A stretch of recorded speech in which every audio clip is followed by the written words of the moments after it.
I dislocated my finger.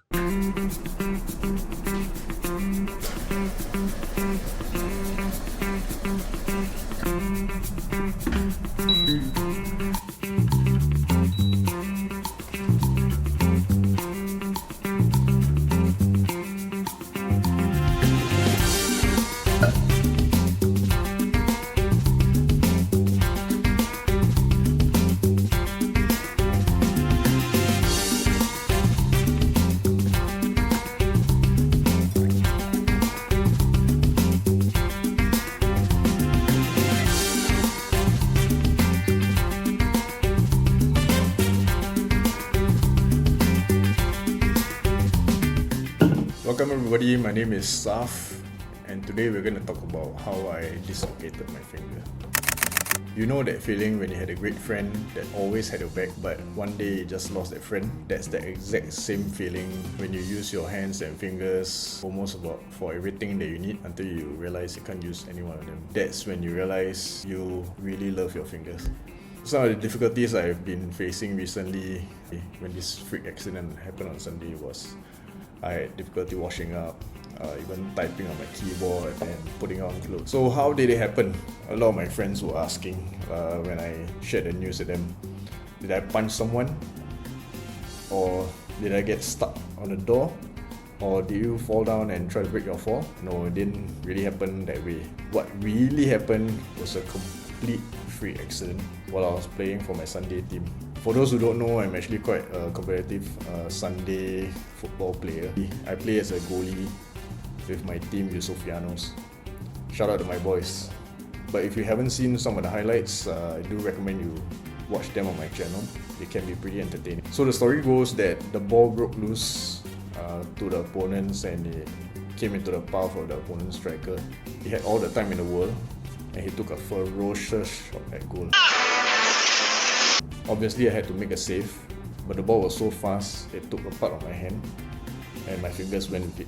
So my friends were all celebrating the save I made, but this time I knew it was a bad sign because the pain I felt was shooting up through my fingers and I knew it was something that was not ordinary. I was wearing gloves at the time and once I took them off, I knew my game was over. Game over. So my right finger was bent out of shape. And my mind was going numb all over. I almost fainted and I didn't really have to say much to have my guys cover for me because once I showed them my finger, I think they knew it was it. Stop it. Get some help. So I went them back up to the stands and all I could think about was really how to get to the hospital as soon as possible. And what happened eventually was I had to get my wife to come down to pick me up because my nephew was there at the football game.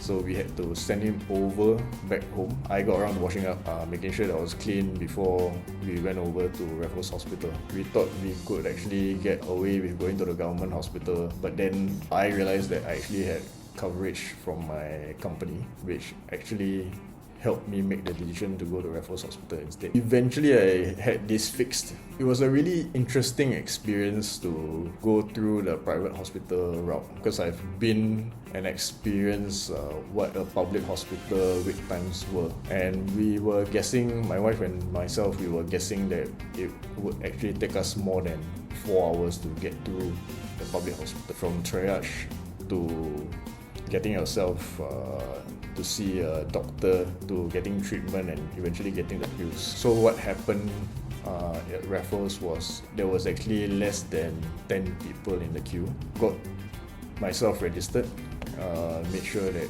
all the details were correct before I saw the doctor.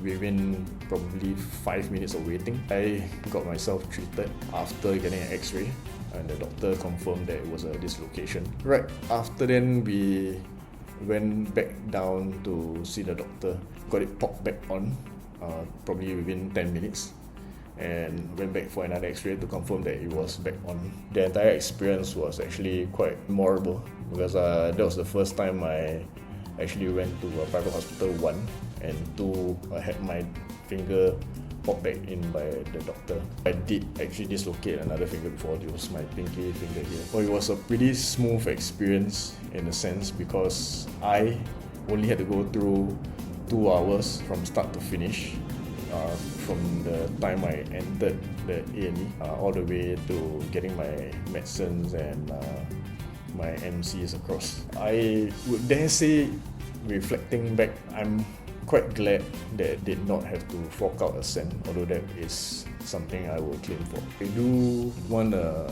thank my lucky stars for only getting this injury, and it's not something that's more serious, because I've always joked about this to my friends who had even more serious injuries like a ACL tear or MCL tear when they play football on the weekends. So for those guys playing Sunday football, please do take care of yourself. You know, this is a weekend pastime and you should stay healthy to play, not the other way around. That's it for my recount. I hope you guys enjoyed the video as much as I did making it. So if you do have any comments, please lock them in below, and I hope should see you in the next video.